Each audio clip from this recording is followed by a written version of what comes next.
Jefferson.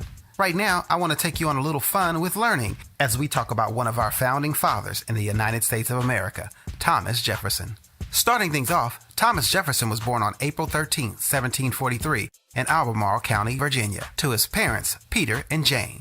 Growing up, many consider Thomas to be very lucky because his parents were wealthy landowners. As a kid, history says that Thomas was your normal little boy. He enjoyed reading and also played the violin. But when he was a child, he had something bad happen in his family. His father died. When his father died, he was only 9 years old. In his will, Thomas's father left him all of his estate, and at the age of 21, Thomas took over the land and began to manage it.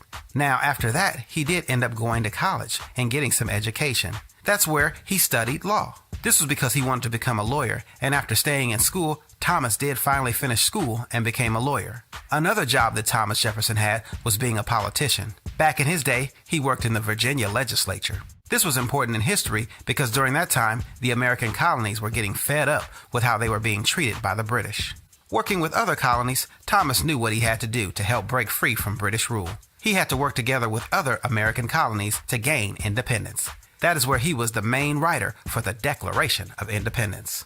When it came to how the government was back during Thomas's day, there was not a huge government in Washington, D.C. like it is today. Making decisions was done back then by the Continental Congress. This is where Thomas Jefferson worked with John Adams and Benjamin Franklin to draft the Declaration of Independence.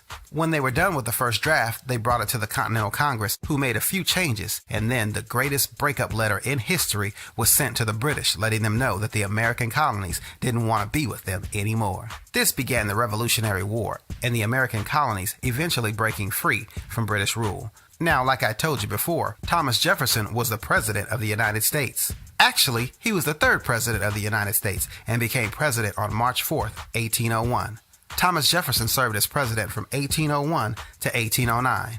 Another amazing fact about Thomas Jefferson is late in life, he became sick. He ended up dying on the same day as John Adams on July 4th.